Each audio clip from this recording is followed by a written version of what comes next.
తీసిన వాళ్ళు ఎవరన్నా మొదటగా తీసిన వాళ్ళు దయచేసి సహాయం చేయగలరని మనవి చేస్తా ఉన్నాను. చదవండి. 2వ అధ్యాయము 19వ వచనము. నీవు లేచి రేయి మొదటి జామున మొరపెట్టుము, నీళ్లు కుమ్మరించినట్లు ప్రభు సన్నిధిని నీ హృదయమును కుమ్మరించుము. ప్రార్థన చేసుకుందామండి. మహాపరిశుద్ధుడు అయిన ప్రేమ కలిగిన మా పరలోకపు తండ్రి, మరొకసారి నాయన నీ సన్నిధానంలో తండ్రి ఈ రీతిగా ఎన్నికలైనటువంటి మమ్మల్ని నాయన నీ సన్నిధానములో నీ నామాన్ని మహిమపరచడానికి మమ్మల్ని తండ్రి పరిశుద్ధపరిచి నీ సన్నిధానానికి నడిపించిన విధానమును బట్టి తండ్రి అయిన దేవా ప్రభువునందు మీకు స్తుతులు చెల్లిస్తుంటున్నాము నాయన. కొద్ది మాటలను తండ్రి, నీ మాటలను తండ్రి మేము ఆలకిస్తూ ఉండగా, మాట్లాడుచుండగా మీ కృప మా ఎడలో చూపించండి. ప్రతి హృదయాన్ని నాయన కదిలింప చేయండి. ఒకవేళ నాయన అలాంటి కొరత మా జీవితాల్లో ఉంటే నా ప్రభువా మాటలను బట్టి సరి చేసుకునేటువంటి తగ్గింపు స్వభావము కలిగిన మనస్సును మాకు అనుగ్రహింప చేయమని మీ సహాయం కోరుకుంటూ యేసువారి పరిశుద్ధ నామములో ఈ ప్రార్థన అడిగి వేడుకుంటున్నాను తండ్రి, ఆమేన్. మంచిదండి. చదవబడినటువంటి మాట ఆయన ప్రార్థన గురించి మాట్లాడుతూ మన హృదయాలను చదువుతాము. ఇంకోసారి చదువు. నీవు లేచి రేయి మొదటి జామున మొరపెట్టుము, అడుగుము అని అంటున్నాడు ఆయన. రేయి మొదటి జామున నా సన్నిధానానికి వచ్చి నన్ను మీరు అడగాలి. ఏ రీతిగా అడగమంటున్నాడు? చదువుతాము. నీళ్లు కుమ్మరించినట్టుగా ప్రభు సన్నిధిలో మన హృదయాలను కుమ్మరించేటట్టుగా కన్నీరు కార్చుకుంటూ ఆయన సన్నిధిలో మన హృదయాలను కుమ్మరించుకుంటూ మొరపెట్టమని చెప్తా ఉన్నాడండి. నా అంశం ఈరోజు ప్రార్థన గురించి నేను మాట్లాడాలని ప్రభు పేరిట మనవి చేస్తూ ఉన్నాను. కేవలము ప్రార్థన కాదండి, కన్నీటి యొక్క ప్రార్థన గురించి మాట్లాడాలని ఆలోచన కలిగి ఉన్నా. ఇంతకుముందు కూడా నేను మన స్కూల్లో ఉన్నప్పుడు కూడా నేను ప్రార్థన గురించి కొన్ని అంశాలు కూడా మీతో మాట్లాడినాను. మరొకసారి వాటిని జ్ఞాపకం చేసుకోవాలని మీ మధ్యలో ఈ మాటలు పెట్టాలని ఇష్టపడుతూ ఉన్నాను. ప్రియమైనటువంటి దేవుని వల్ల ఈరోజు మనం సంఘాలను చూసుకున్నట్లయితే, సహవాసములో మనం చూసుకున్నట్లయితే ఏంటండి, ప్రార్థన అనేది ఏమైంది? అధికమైందా? కరువైందా? అన్ని సంఘాల గురించి కాదండి, మన ఒక్క సంఘం గురించి మాట్లాడదాం.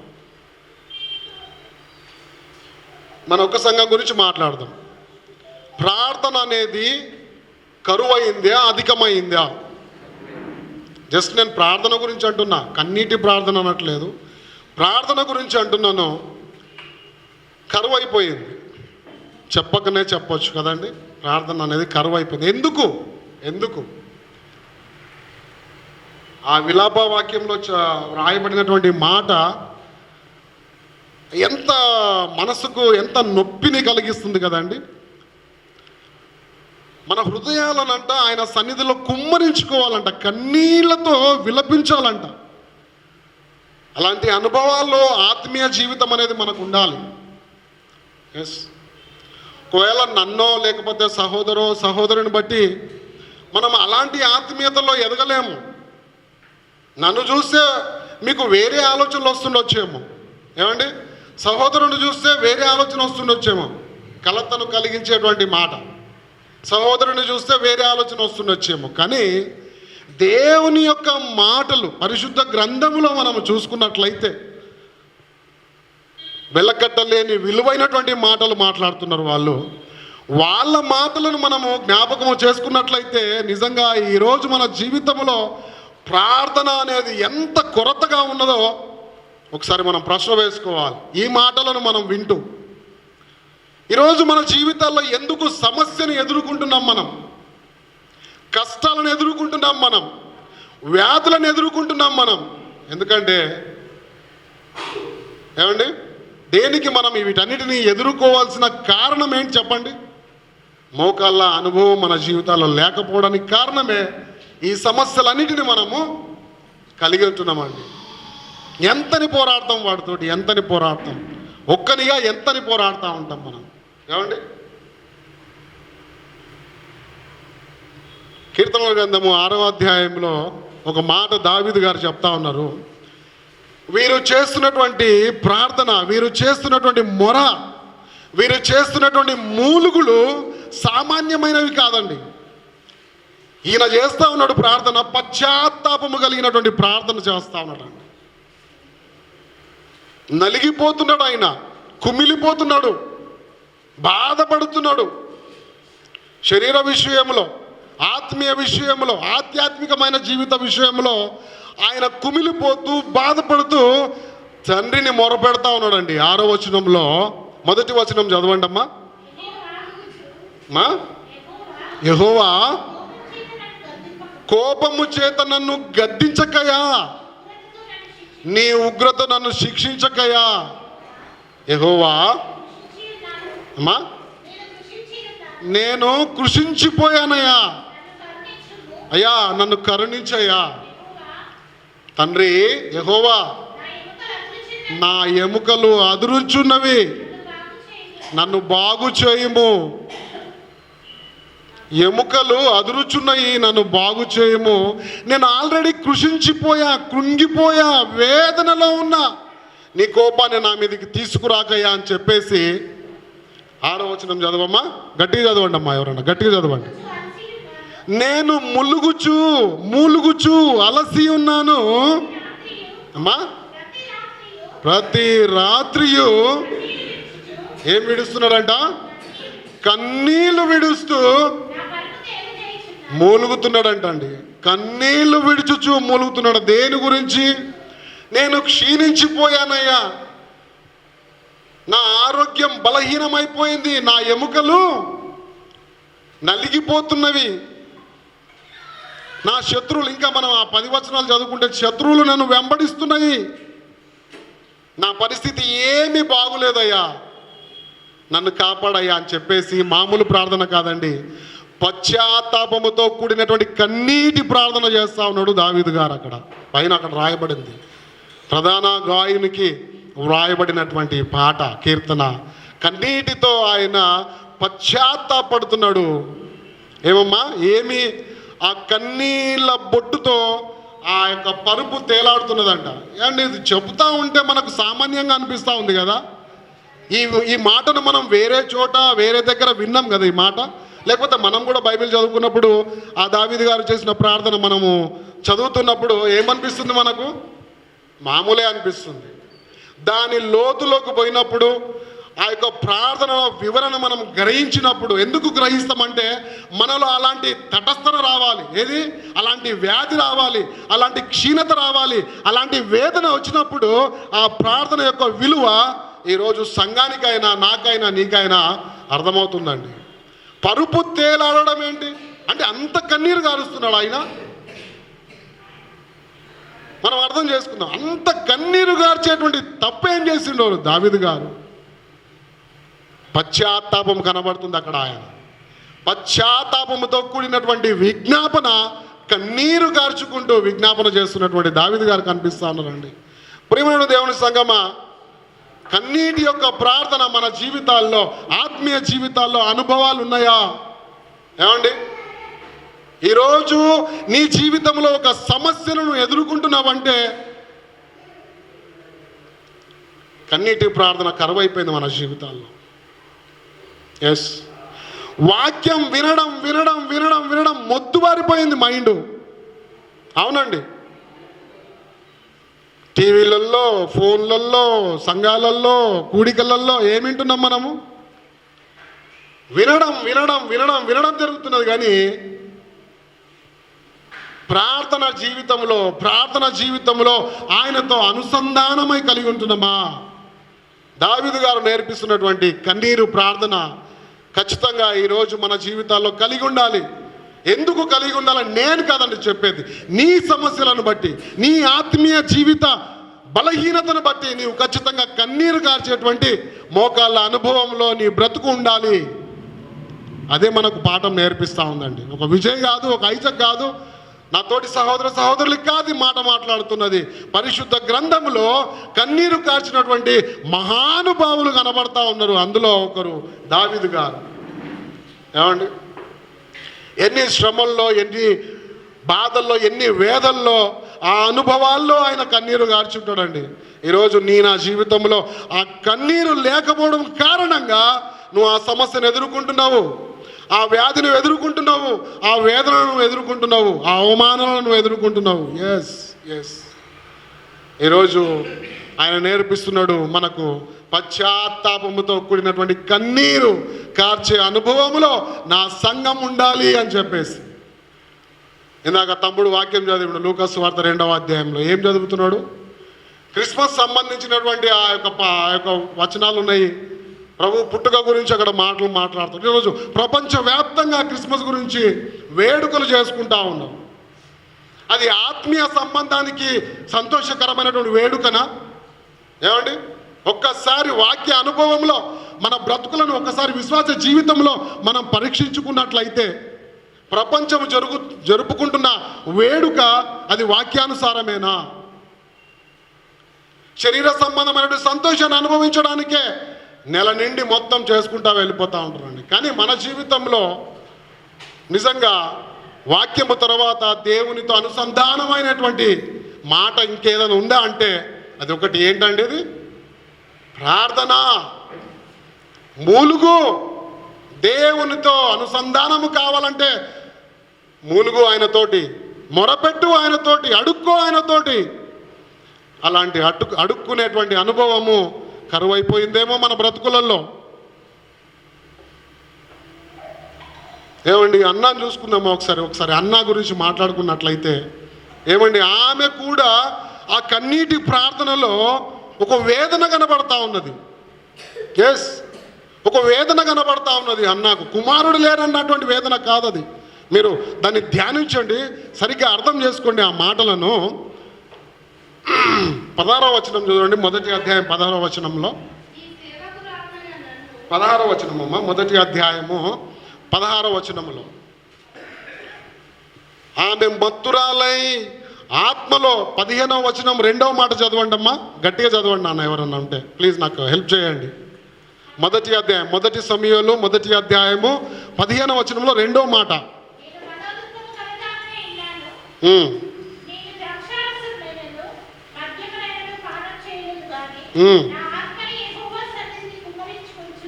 ఏం చేస్తుందంటావు ఆమె?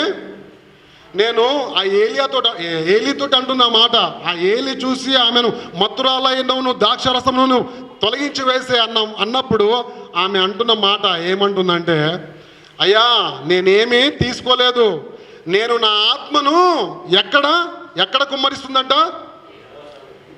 దేవుని యొక్క సన్నిధిలో నేను నా ఆత్మను కుమ్మరించి పరితపించిపోతున్నానయ్యా. దేని గురించి అమ్మా? 16వ వచనంలో చదవండి. నీ సేవకురాలనేటువంటి నేను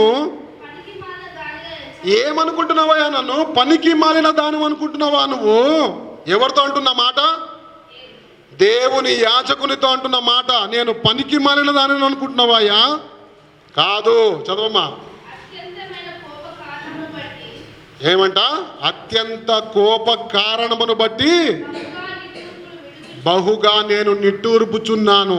ఒకవేళ కుమారుని కొరకు ప్రార్థన చేస్తే ఎందుకు కోపతాపముతో అక్కడ నిట్టూర్పు కలుగుతుంది ఆమెకు?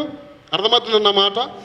ఒకవేళ నాకు కుమారుణ్ణే కావాలయ్యా అన్నప్పుడు కోపతాపముతో అక్కడ నిట్టూర్పు, కన్నీరు గారుస్తుంది ఆమె. ఏం అవసరము? ఆమె మీద ఉన్నటువంటి ఆ గుడ్రాలనేటువంటి ఆ మచ్చ తొలగిపోవడానికి. పెనిన్నా ఆమె మీద ఎన్ని హేళన మాటలు, ఎంత అవమానకరమైనటువంటి మాటలు చేస్తున్నదో, మాట్లాడుతున్నదో ఆ మాటలు ఆమె హృదయాన్ని గుచ్చుకుపోయినాయి అవి.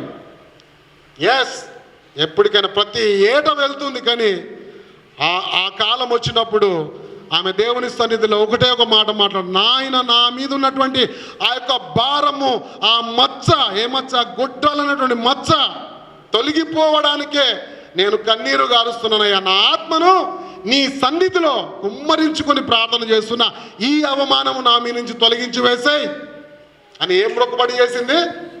ఏం చేసింది? నువ్వు నాకు బిడ్డనిస్తే నా బిడ్డనే నీకు ఏమన్నది? తిరిగి ఇచ్చేస్తా. ఎవరైనా ప్రవక్త కుమారుని గురించి ఏడ్చిందా ఆమె? దేని గురించి ఏడ్చింది ఆమె?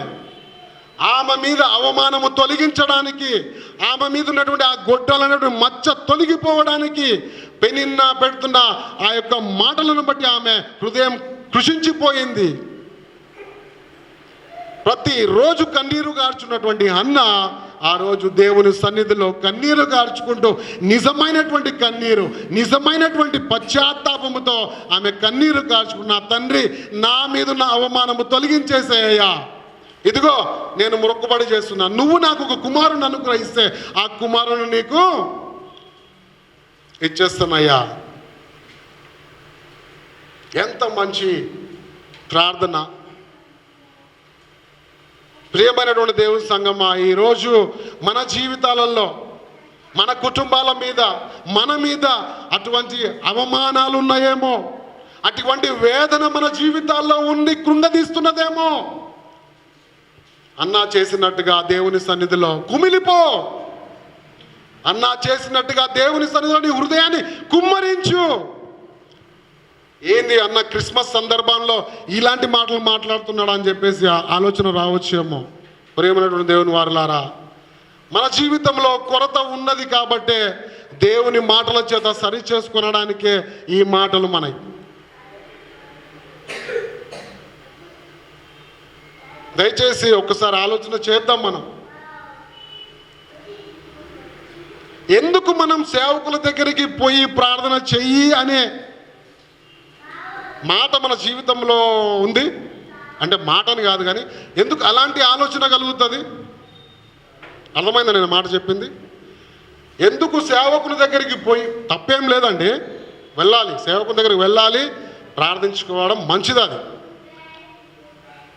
ఇంకొకటి లోతైనటువంటి మర్మం ఏంటంటే, ఎందుకు మనము సేవకుని దగ్గరికి వెళ్ళి ప్రార్థన చేసుకోవాలి?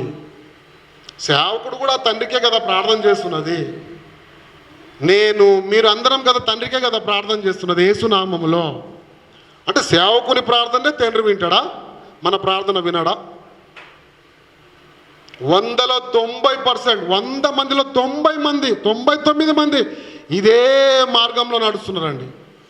ఇదే ఆలోచనలో ఆత్మీయ జీవితాలు కట్టుకుంటున్నాం. కానీ ఏమండి, ఒక హన్నలాగా, ఒక దావీదులాగా మనం ప్రార్థన చేస్తే వినడా ఆయన? హన్నా ప్రార్థన విన్నడా వినలేదా? దావీదు ప్రార్థన విన్నడా వినలేదా? కింది వచనాలు 9-10 వచనాలు చదివితే మనం చదవమ్మా. కీర్తనల గ్రంథం 6వ అధ్యాయము 9-10 వచనాల్లో నా మనవిని ఆయన ఆలకించెను అని ఉన్నది. నా ప్రార్థన ఆయన 9-10 వచనాలు ఉంటే చూడమ్మా. 6వ అధ్యాయము. యెహోవా నా విన్నపమును ఆలకించి ఉన్నాడు. వింటాడండి, వింటాడు. ఎప్పుడు వింటాడు? ఎప్పుడు వింటాడు? ఎప్పుడు వింటాడు? ఎప్పుడు వింటాడంటే మన జీవితంలో అనుభవం రావాలి. మోకాళ్ళ అనుభవంతో పాటు కన్నీరు కార్చేటువంటి అనుభవంలో రావాలి మనం. ప్రార్థన అంటే ఆషామాష కాదండి. ప్రార్థన అంటే ఒక సేవకునితో మాట్లాడడం కాదండి. ప్రార్థన అంటే ఒక భర్తతో భార్య, భార్యతో భర్త కాదండి. ప్రార్థన అనేది ఆ తండ్రితో మాట్లాడడం. అంతకంటే ఎక్కువ. భర్త భార్య కంటే, భార్య భర్త కంటే, ఒక సేవకుని కంటే అంతకంటే ఎక్కువ తండ్రితో మాట్లాడడం అంటే. ఎస్, ఈరోజు నీ సమస్య, నీ వ్యాధి, నీ యొక్క నీ జీవితంలో ఒక మచ్చ ఏది ఉండని ఒక స్నేహితుడు తీర్చలేడు, ఒక భర్త తీర్చలేడు, ఒక సేవకుడు తీర్చలేడు. ఎవరు తీరుస్తారు? పరమ తండ్రి అయినటువంటి దేవుడు తీరుస్తాడు. ఆ దృఢమైనటువంటి నిశ్చయతతో మనము ఏం చేయాలి? కన్నీరు కార్చాలి, అంతే. కుమారుడు తండ్రి దగ్గరకు వచ్చినప్పుడు, తండ్రి ఆ వస్తువుని ఇయ్యనప్పుడు, కుమారుడు కన్నీరు కార్చినప్పుడు, మొరబెట్టుకున్నప్పుడు తండ్రి ఇయ్యడా? ఖచ్చితంగా ఇస్తాడండి. శరీర సంబంధమైనటువంటి తండ్రి కుమారుని కన్నీళ్లను తుడచడానికి ఆ వస్తువుని ఇచ్చినప్పుడు మన కన్న తండ్రి ఎందుకు ఇవ్వడు? ఆ నమ్మకం మనలో లేదు. ఎస్, ఆ నమ్మకం మనలో లేదు కాబట్టి ఈరోజు మన జీవితంలో ఆ సమస్య గుండా వెళ్తూ ఉన్నాం, మనం ఆ బాధ గుండా వెళ్తూ ఉన్నాం, ఆ వ్యాధి గుండా వెళ్తూ ఉన్నాం. పశ్చాత్తాపము కలిగినటువంటి కన్నీటి ప్రార్థన మన జీవితంలో ఉండాలి. ఎస్, ఈరోజు సంఘాలలో జనాలు ఎక్కువైపోతున్నారు, కానీ నిజంగా ఆత్మీయ స్థితి అనేది చాలా తరిగిపోతూ ఉన్నదండి. చల్లారిపోయినటువంటి సంఘాలే మనకు కనబడతా ఉంటాయి. ఇంకొక వ్యక్తిని మనం చూసుకున్నట్లయితే హిజ్కియా గారిని, రాజు అయినటువంటి హిజ్కియా గారిని మనం జ్ఞాపకం చేసుకున్నట్లయితే ఆయన యొక్క ఆరోగ్యం కొరకు ఆయన కన్నీరు గారుస్తూ ఉంటున్నాడండి. యెషయా గ్రంథము 38వ వచనము.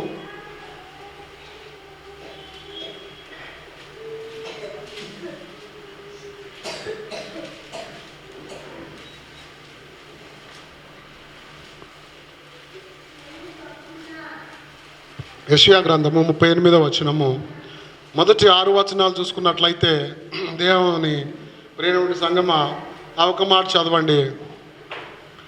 యెషయా గారు వచ్చుతున్నారు ఆయన దగ్గరకు వచ్చి, ఇంకా నువ్వు మరణమైపోతున్నావు, ఇంకా నీ ఇంట్లో వీటన్నిటిని సర్దేసుకో, చెప్పేసుకో అంటున్నప్పుడు హిజ్కియా గారు ఏం చేస్తున్నారండి? గోడ తట్టు తిరిగి కన్నీరు గారుస్తూ ఉన్నాడంట. దేని గురించి కన్నీరు గారుస్తూ ఉన్నాడు? ఆయన ఆరోగ్యం గురించి కన్నీరు గార్చారా? చదవమ్మా, ఆ మాట చదవండి. 2వ వచనం అనుకుంటున్నా కదా.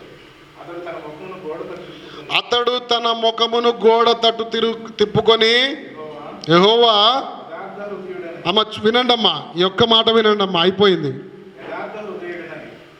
నా రోగం గురించి నన్ను చంపేస్తున్నావయ్యా నా మాట అనలేదు అక్కడ ఆయన.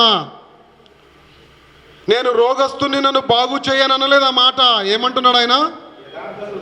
యథార్థ హృదయుడై సత్యముతో నీ సన్నిధిని నేను ఎట్లు నడుచుకుంటున్నా. ఒక్కసారి నైనా, ఒక్కసారి బడబడ కన్నీరు గార్చుకుంటూ, నా తండ్రి, నా బతుకు నీకు తెలియదా అయ్యా? నీ సన్నిధిలో నేను ఏ రీతిగా జీవించాలో తెలియదా? నా యథార్థ స్థితి నీకు తెలియదా? నీ సన్నిధిలో నేను తప్పుగా నడుచుకున్నానా? నీ సన్నిధిలో నేను తప్పుగా మాట్లాడినా? నీవిచ్చిన ఆ బాధ్యతలో నేనేమైనా తప్పుగా ప్రవర్తించినా?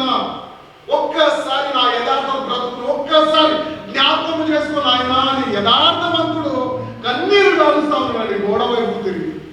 ఏమండి, అలాంటి అనుభవంలో నా జీవితంలో ఉన్నాయా? ఒక్కసారి దేవునితో మాట్లాడిన ఆ స్థితిలో ఉన్నామా? అంత యథార్థత కలిగి దేవునితో ముచ్చటించినటువంటి దినము ఒక్క రోజున మన జీవితంలో ఉందా?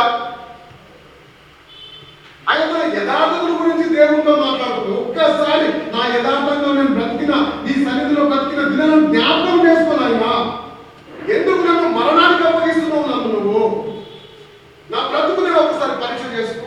నేను ఎంత యథార్థంగా బ్రతికాను?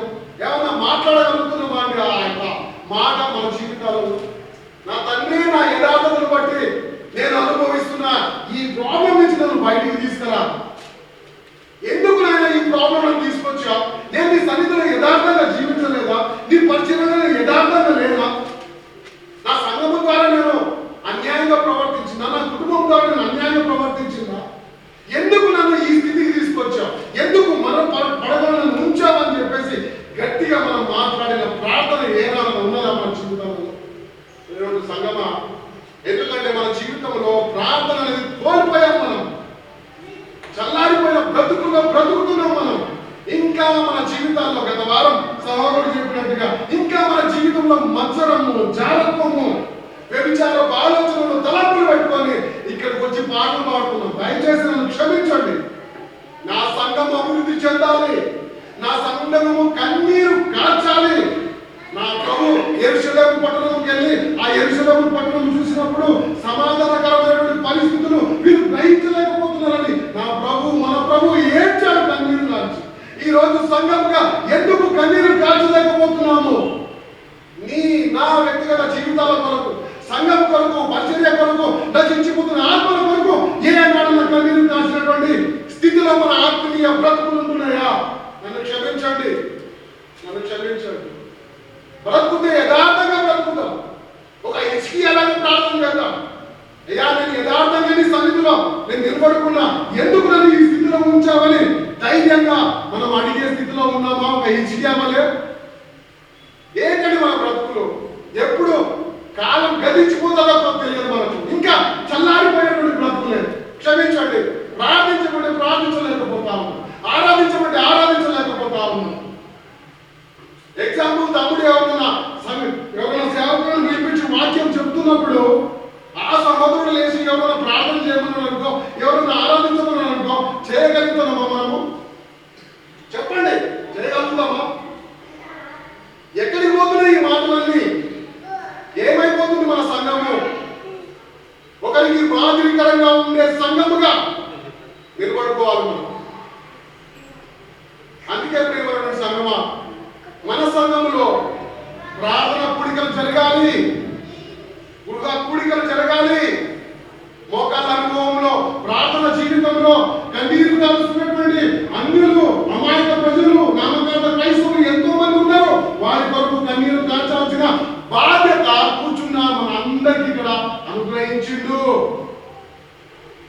మన బ్రతుకులే, మన శరీరం, మన ఆరోగ్యాల కొరకే, మన సంఘం కొరకే, మన కొడుకుల కొరకే, మన ఉద్యోగాల కొరకే, మన రోగాల కొరకే ప్రార్థన చేసే పరిస్థితుల్లో, దీన స్థితిలో ఉన్నటువంటి మనం ఇంకెప్పుడండి ప్రభు పని చేస్తాం? మనం ఇంకెప్పుడు ఇంకొక అడుగు ముందుకు ఆత్మీయ జీవితంలో వేస్తాం? మనము ఎప్పుడు సంతోషం కావాలి మనకు, ఎప్పుడు నెమ్మది కావాలి మనకు. ఎప్పుడు నెమ్మది కావాలి. అది నిజమైనటువంటి విశ్వాస క్రైస్తవ జీవితం కానే కాదు. యేసుక్రీస్తు యెరూషలేము పట్టణం కొరకు కన్నీరు కార్చినట్టుగా ఈ రోజు సంఘమా నశించిపోతున్న ఆత్మల కొరకు మనం కన్నీరు కార్చాల్సిన బాధ్యత, భారము, బరువు నీ మీద ఉంది. నీ మీద ఉంది. ఒకవేళ లేకపోతే నీ జీవితాలను మార్చుకొని బయటికి అడుగుపోయింది. అంతకు మించి ఆయన ఏమీ అడగట్లేదు. నీ ఆత్మీయ జీవితపు అనుభవము ఎంత ఎదిగింది అనేది ఆయనకు అర్థం కావాలంటే ఆయన బాధ్యత నీ మీద భారం కలిగి మోయాలి. ఆయన బాధ్యతను నువ్వు భారంగా మోయట్లేదంటే నువ్వు నెరవేర్చని స్థితిలో ఉన్నట్టే. ఆ బ్రతుకులు ఆయనకు అవసరం లేదు. ఆయన ఈ మాటలను మనసులో ఉంచుకుంటూ దయచేసి కళ్ళు మూసుకున్నట్లయితే ప్రార్థన చేద్దాం. మా ఎవ్వరిని తల్లి, ఎవ్వరు మౌనంగా ఉండకండి. తమ్ముడు, అయ్యా, అన్న, ఎవ్వరు మౌనంగా ఉండకండి. ఈరోజు మన జీవితంలో సమస్యను ఎదుర్కొంటున్నామంటే నిజంగా దేవునికి ఎంతో దూరం అయిపోయాం మనం.